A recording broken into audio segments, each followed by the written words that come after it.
happy homebrew, well I would say Wednesday, it's Sunday morning now.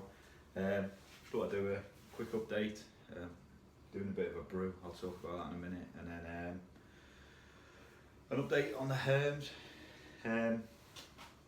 It's going alright, the Herms. It's done the mash tun, I've done the Buffalo, which I'm having a go at brewing with this morning, and then I got given the option of another free boiler, which was bigger than the one I had. So I thought I'd take that one, and I kind of changed my plan a bit. I thought I'd go through the lid with the coil instead of through the side, because it was a really tight fit with the coil. Got the new boiler, awesome, free. As soon as I tried it the first time, the element blew.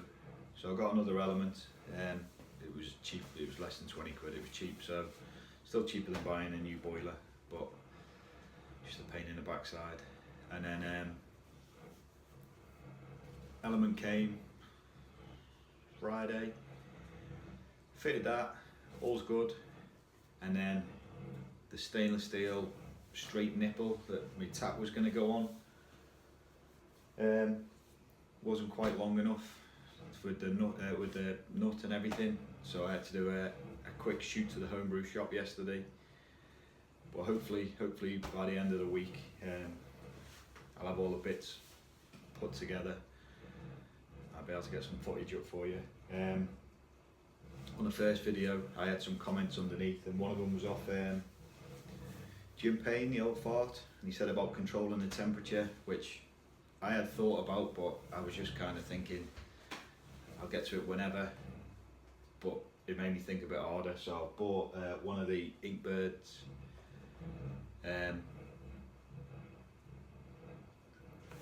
what is it called, you know what I'm talking about, the Inkbirds. It's all built in, and my plan is to put that in with the Lockline sparge coil, and then plug my Herms coil into it, so hopefully when the temperature drops it'll kick the boiler back in, but we'll see. Once it's all together I'll give it a go. But thanks for that, Jim. Anyway, it did make me think a bit more than maybe I should have done in the first place, but yeah, I've got one now. What I've done today is though, with trying out the new Buffalo, I plugged the Inkbird in. Is Inkbird in it? Yeah, it is Inkbird. Plugged it in with the Buffalo in the heat inside of it, let it run up to 70 degrees ready for my mash, and then it's cut off, so I didn't have to stand around watching the boiler, which was good. I got straight up this morning and it was good to go. Then I've dropped it down to 66 degrees for my mash and left the temperature probe in there. I left it plugged in. See, I've only lost 0.1 of a degree so far, but it seems to be working alright. Trying both things in one hit while we're doing a brew. But what else have we got? Right, so today I'm doing a I watched Adam at Baldy's brewery video. Was it two Germans and a Czech walk into a bar, and then I messaged him on there because when I was watching or listening to the hop bill for it, I could feel myself salivating over the thought of the hops.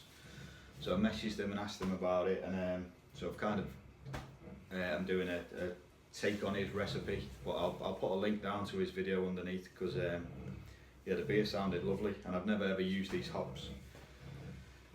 And I had an open bag of Marisotta that I was worried it was sat in the shed, so I didn't want to leave it for too long. I used it for the Electric India Pale Day, Electric India Ale Day. I'm going to bottle that today. I'm going to use some, I've got some PET bottles, never used PET bottles, always been glass, so I'm going to give that a go. I'm going to bottle that up today, and then my plan is with this, I've called it the Brexit brew, so I'm going hopefully quite strong and hoppy, and and just with everything that's going on this week, I just thought, yeah, the Brexit was quite a good name for it, with it being European hops, and I've used Irish malt.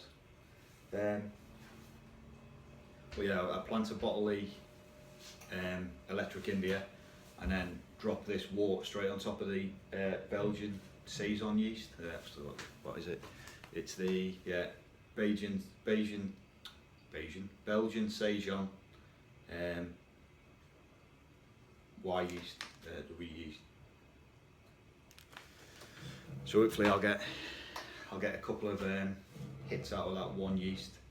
I've watched quite a bit of this on Craig Tube, and I know Jim Payne's done it and a few other people where they're just keeping using yeast. So I thought, if you're going to spend £7 on a yeast, I'll at least see if I can get a couple of brews out of it. And while I've got all these empty bottles sitting around, why not? So my plan is, I've mashed in now. I'm doing a 90-minute mash, and my recipe was 5 kgs of my risotto.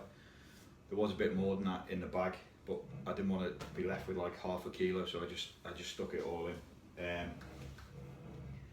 And I'm going on really late hop additions here. So I've gone for 12 minutes from the end of the boil is 50 grams of Bravo, and then 5 minutes left of the boil, I've gone for the 16 grams of Halatoa, Kesbrook, and I've got the other one second. Right, I'm back, complete not a brain fart then. So 12 minutes from the end of the boil, 50 grams of Bravo, bitter in hops. Then 5 minutes left of the boil is 16 grams of each of Kesbeck, Mandarin Bavaria and Hull Melon. Then flame out another 16 grams of each, and then 5 days before kegging, I'm going for whatever's left, so 68ish grams of each. I'm going to stick it all in, see how it turns out. Obviously a bit of Irish moss in the last 15, and I've also bought some yeast nutrients, just first time ever dropping on top of yeast, so I thought, just to be safe, I'll do that. I'll do a 60-minute boil, and I'm aiming for around 1059, so hopefully, I'm hoping a big hit of flavour here, but we'll see. So I'll leave you here, and I'll come back when I do some drops with the hops. It's alright, isn't it? Hops with the drops, some hop drops. Yeah, so see you in a minute, guys. Yeah, that's the ink bird I was talking about, guys, and as you can see, it's gone into me boiler, but I've not lost any temperature yet, so it hasn't kicked back in. But it seems to be working alright. I'll get you back when the hops start going in. 12 minute hop drop, 50 grams of Bravo. 5 minute hop drop, 16 grams of each. Right guys, so I've chilled it down to 80 degrees, just doing a bit of recirculation, just to try the pumps out. Last hop drop, 16 grams again of everything. I'll get you at the end with the figures. Right lads, another brew and bottling day done. You just see behind me. It's the Electric India done. Got just over 30 bottles of that. So I'd like to do a side by side, but I don't know if I'm going to be able to get a bottle of Electric India. I've looked on the Brewdog site, and because it's seasonal, it's in short supply at the minute, but we'll see. I'll either hold off, or I'll just do a taste test and maybe do a side by side later if there's any left. Alright today,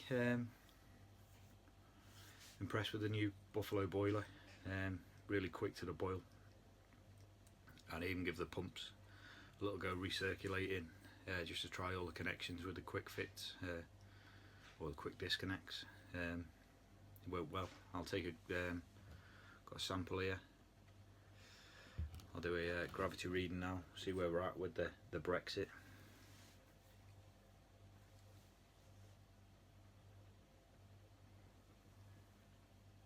So I was aiming for 1059. I don't know if you'll be able to see that.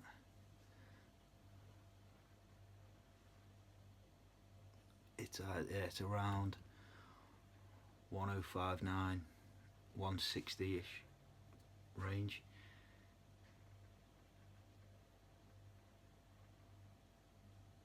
Yeah, I say it's 1060, so more than happy with that. Anyway, cheers guys, and again thanks to Adam for recommending the hops.